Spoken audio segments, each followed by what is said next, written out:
CTV National News with Sandy Ronaldo. As you know from real estate, there are some places that are never for sale. That's true. We're sitting in one right now, Buckingham Palace that you visited as well. That's true. And having met with the owners of Canada over the course of the campaign last several months, it's not for sale, won't be for sale ever.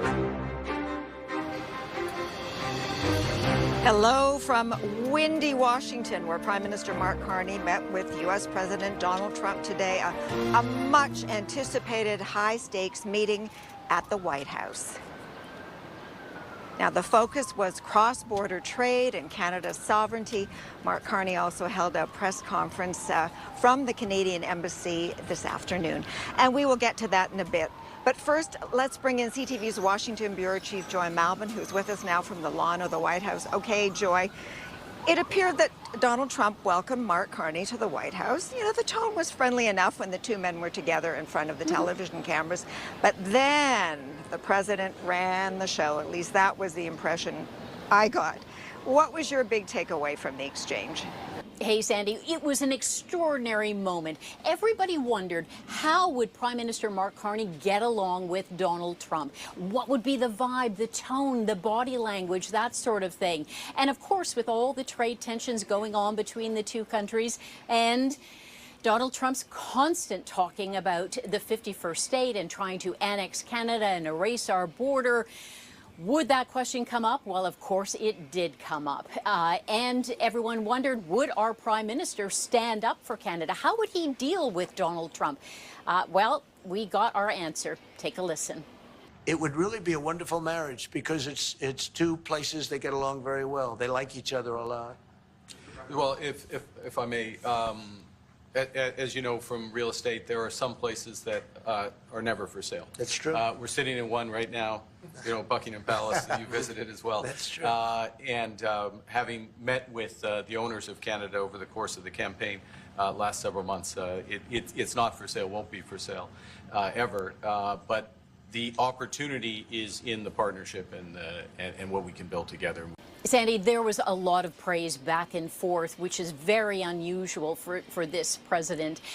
Donald Trump praised Mark Carney, calling him, a terrific guy, saying that he had one of the most historic political comebacks in history. And of course, Prime Minister Carney also praised, but it wasn't over the top. It wasn't saccharine in any way. He said to Donald Trump, you've done a great job securing the border and the war on fentanyl, on the drugs coming across the border. So there was some praise. But you could see there was almost, pain in the Prime Minister's face when he wanted to jump in, when Donald Trump, of course, went on about surpluses and how countries are ripping him off, that sort of rhetoric. But take a listen. It was a really friendly tone. Regardless of anything, we're going to be friends with Canada. Canada is a very special place to me. I know so many people that live in Canada. My parents had relatives that lived in Canada, my mother in particular. And I love Canada. For Canada, they really wanted a reset. They wanted a return to some kind of relationship. We know that the Prime Minister pressured Donald Trump about lifting the fentanyl tariffs, but he also asked President Trump to stop talking about the 51st state. But we know this president likely won't listen. Sandy? All right. Now, after that public meeting with Donald Trump, the two men met behind closed doors for a working lunch. A few hours later, Mark Carney spoke to the media. CTV's senior political correspondent, Mike Lecouture, is traveling with the Prime Minister. All right, Mike, so how did the Prime Minister sound, and what did he have to say about this encounter? Yeah, he sounded pretty positive, Sandy. I mean, it's interesting because, many of the exchanges that we saw in the Oval Office, Mark Carney was sitting there as the Prime Minister, and he was making some faces. So somebody had asked him about that, saying, what was going through your mind at the time? Because we were all, as the media, wondering what was going through your mind. And he said, well, it's a good thing that you're only wondering. And he didn't show any of his cards, but he did say that they were very constructive discussions. And he did talk about how this marks the end of the beginning of a new phase in this relationship, and essentially trying to reset the relationship. Have a listen to how he put it. In a negotiation, You don't get like little elements of it. You get an end to a negotiation.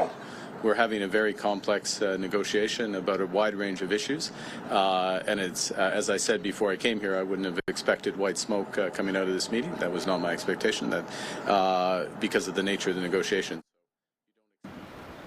So, Mike, a reset, as you were saying, and the Prime Minister didn't go in with great expectations. So what happens now going forward?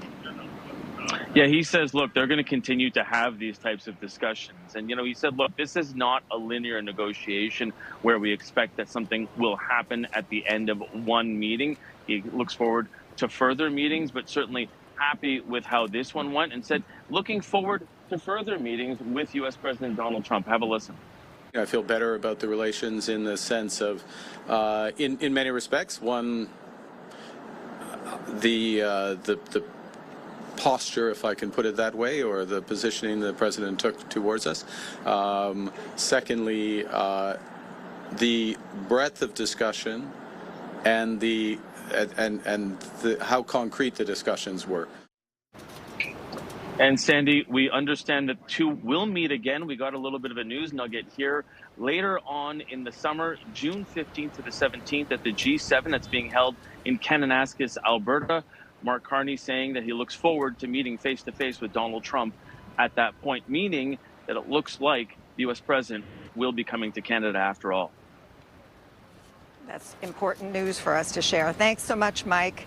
All right, with us now on set is CTV's chief political correspondent, Vassy Kapelos. And Vassy, I suppose an important takeaway from this is that both men had to come away looking good. Did that happen?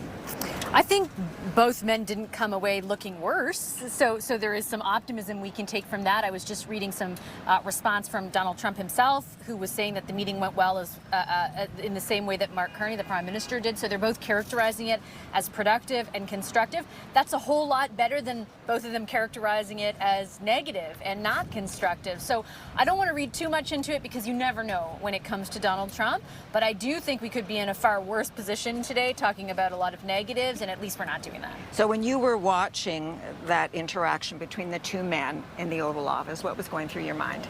I think the thing that stuck out for me very early on, and you've touched on it with both Joy and Mike, was the comment around in real estate some things are not for sale. I think from the perspective of Canadians, we had been looking for months for that moment when somebody representing our country would directly address the issue and stand up for what by and large most Canadians feel, which is we are not for sale. So I think we were looking for that moment. The ability of the Prime Minister to deliver that moment without offending Donald Trump, I think will be something we're talking about for a long time. Hopefully that means some level of productive discussion moving forward and better news for our economy. But I don't, again, want to read too much into that. So, in summary, did this get together make things better, or is it status quo? TBD. Honestly, I think the proof will be in the pudding. Clearly, there's some sort of negotiation that will ensue. What is our objective at the end of that negotiation? Is it to go back to pre-tariff times? Is it a different agreement with the United States? And our economy is much smaller. So what are we willing to give up in exchange? None of that has been articulated to Canadians yet, so the jury remains out. But hey, like I said, it could have been worse. Okay, Vassy, thank you, as always. All right, we're going to turn our attention now to Ottawa, where we heard from Pierre Poilievre today. Now, the Conservative leader, as you know, lost the seat that he'd held for 2 decades in last week's federal election. So he missed his shot at becoming Prime Minister. Well, today, the announcement of an interim leader, not yet, it will be coming later. CTV's Judy Trin, now with Conservative moves to put their house in order. Hi, Judy. Hi, Sandy. The Conservatives have been meeting since 9 a.m. this morning to discuss what went right and wrong with this election, and they're also looking to find a new interim leader to represent them in Parliament. The Conservatives will be occupying more space in Parliament, 143 seats on the opposition benches, but their leader won't be there. Back to work at caucus today after the most recent election. Obviously, we didn't come out on top. Pierre Poilievre won't be able to debate the Prime Minister in question period until he wins a by-election. Rural Alberta MP Damien Couric has agreed to step aside temporarily so Poilievre can run in Battle River Crowfoot, thousands of kilometers from the Ottawa riding he lost. He's from Alberta. I think he knows the issues and the people very well there. As the caucus gathered to cast ballots for an interim opposition leader, they also voted to adopt the rules of the Reform Act, allowing them to trigger a leadership review. For now, most are expressing public support for Poilievre. Everyone is very supportive. We're behind Pierre Poilievre. And, obviously, as he said, we have some lessons to learn. The new reality that we're effectively a two-party system in this country. So how do we adjust as Conservatives in order to ensure that we're successful in the next election? The party has gained 24 more seats than the 2021 election. In a meeting several hours long, Poilievre is making the case that he can be the difference maker next time. How do we, first of all, keep the enormous number of the 8 million people who voted for us? That was just almost 2.5 million more than the previous time, but then add another roughly 1 million votes that will allow us to get over the finish line. The last time the Conservatives adopted the rules of the Reform Act was after the 2021 election.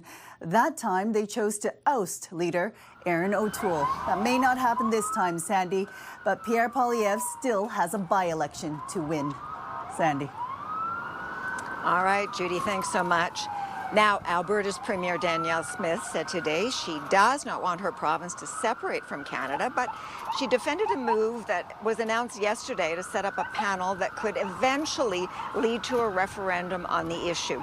CTV's Kathy Lee in Calgary was listening to the Premier today. Okay, Kathy, break down for us what she said. Sandy, Premier Danielle Smith continues to stress that she doesn't support Alberta separating from Canada and would rather strike a fair deal with Ottawa on the demands that she put forward. Having said this, Smith says she would hold a referendum on provincial separation next year if there are enough signatures on a citizen-led petition. Last week, she tabled legislation that would make it easier for voters to force a referendum. A citizen-initiated referenda would be, by definition, initiated by citizens. And so I won't prejudge what issues citizens might want to put on the table, but that is up to citizens to decide and to get the number of signatures. All I've said is I will honor the process. Smith added that if a referendum vote on separation was held today, it would get about 30% support. She is hopeful the number is lower if the province can negotiate a better deal with Ottawa on issues like laws and regulations that she claims restricts Alberta's ability to develop its resources and fair federal transfers. We tried for 2.5 years with the Prime Minister that was in place when I got elected, and I'm going to try. I think that's the only thing that I can do, and hope that we have a different approach. As for the feasibility of separating from the country, a legal expert says first there needs to be a majority vote, then a complicated and drawn-out negotiation with the rest of Canada. We're talking about an unprecedented national crisis that would potentially take years to fully resolve, if it ever fully did. In addition to complexities within Canada that Alberta would have to contend with on separation, it would have to be recognized and accepted as a country in the international arena. Sandy. All right, CTV's Kathy Lee in Calgary. Well, all eyes are now on Vatican City for the start of the conclave. Cardinals are set to begin the secretive process of selecting the successor to Pope Francis, the man who will be the next pope of the world's 1.4 billion Catholics. Today, the Cardinals held a last General Assembly as Rome buzzes with energy. CTV's Geneviève Beauchemin is standing by in St. Peter's Square. And Geneviève, what should we be watching for? Yes, Andy, final preparations are underway for the secret vote in the Sistine Chapel. Below the high Renaissance masterpiece of Michelangelo, the table is now set for the conclave. All 133 voting cardinals are now in Rome, including 4 Canadians. This is the Archbishop of Toronto, Frank Leo. Some have placed odds on potential successors. There's Cardinal Luis Tagle of the Philippines and Pietro Parolin, the Vatican Secretary of State. But publicly, cardinals are giving little away. Wait and see. Among the faithful, many who want to see how a new pope will carry on the legacy of Pope Francis on difficult issues for the Church. For me, the biggest issue remains paedophilia within the Catholic Church. In a symbolic moment marking the official end of Pope Francis's tenure, his fisherman's ring was voided. It was used to seal documents, but also the ring kissed as a gesture of respect and devotion by Catholics. The Archdiocese of Toronto says its 2 cardinals have now moved into Santa Marta, the living quarters of the Vatican. This after a series of meetings. For many, these meetings that have been taking place in the last few days are the first time they're really getting to know one another. They even had name tags for them so they could see who they're talking to. Expectations are, well, sky high near St. Peter's Square. Father Christian Lindenbach from Saskatchewan is in Rome pursuing graduate studies. What I would hope for is that we get a saint, truthfully, someone who knows how to speak to the world. He will be on standby for any sign of smoke emerging from the Vatican. When the bells start ringing and those sorts of things, yeah, there's going to be a group of us from Canada that'll run to the square to be witness. It's a really unique opportunity for a guy from Saskatchewan to be present for the election of a pope in Rome. And for that first puff of smoke, many eyes around the world will turn to the chimney here in Rome. Sandy. All right, Genevieve, thank you. Coming up after the break, scouring for clues. I was running through the woods, screaming their name till my throat hurt. As a desperate search enters a 5th day.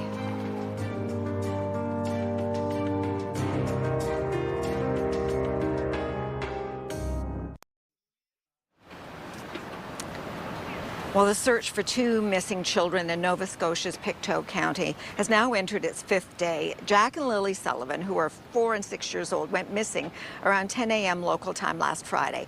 CTV's Paul Hollingsworth in Lansdowne Station now has an update on the search and what the family's saying today. Paul? Sandy, the desperate search continues here in Pictou County, Nova Scotia. More than 100 search and rescue workers, many of them volunteers, continue their efforts working alongside the RCMP.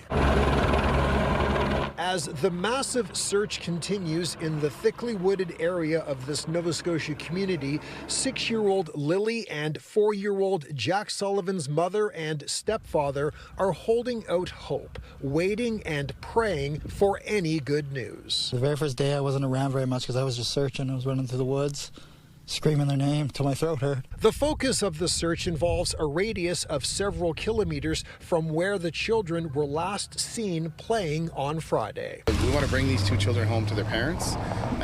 We've got people who've been here since day one, since the first time the call came in.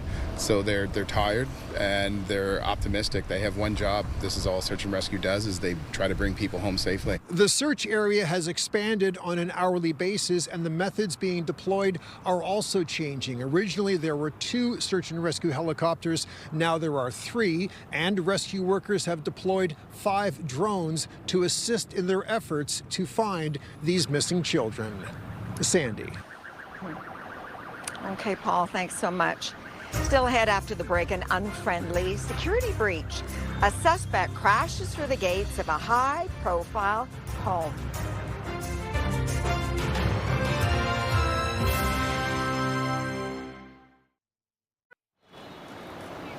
Now, earlier when we were chatting with Vassy, she referenced the fact that the U.S. president had some very positive things to say about Mark Carney. Well, we have that clip for you now, and we'd like to play it for you, so give a listen. We had a great meeting today, actually, with the new prime minister, who's a terrific guy.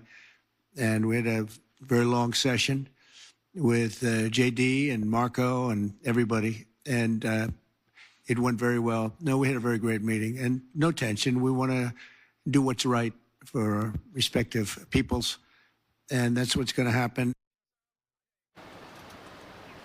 Working for Canada and the U.S. at the same time. That's the U.S. president after his meeting with Mark Carney. All right, on to other international news. Friedrich Merz is officially the new Chancellor of Germany, succeeding in a second round of voting after a shock first round defeat. The Conservative leader was expected to smoothly win the vote to become the country's 10th chancellor. No other candidate has ever failed to win on the first ballot. However, Merz came up 6 votes short before gaining enough support in the second vote. Because the ballots are secret, it's not clear and may never be known who in Merz's coalition voted against him. Well, a frightening morning experience for actress Jennifer Aniston. A man is under arrest after smashing a car through the gate of her home. The suspect criminal white is on the ground out of the vehicle. The suspect that drove the vehicle through the front gate. The actress was home at the time at her Bel Air estate. The suspect was stopped and held by private security until police arrived. The man was arrested on suspicion of felony vandalism. And the official coronation portraits of King Charles and Queen Camilla have been unveiled. So we prayed for sun, and eventually we got it on one day. The artist says he envisioned the throne room at St. James Palace as the ideal location. The portraits, by the way, are on display at the National Gallery in London. Today marks 2 years since Charles became king in a coronation that was watched around the world. We'll be right back.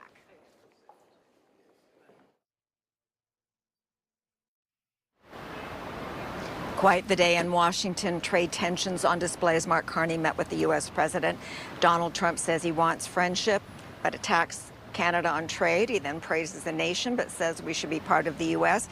We saw Mark Carney standing firm, saying Canada is not for sale, won't be for sale ever. At the end of the day, the two men saying very nice things about each other as we say goodbye from Washington and leave you with some of the highlights of this day. I'm Sandy Ronaldo. See you tomorrow.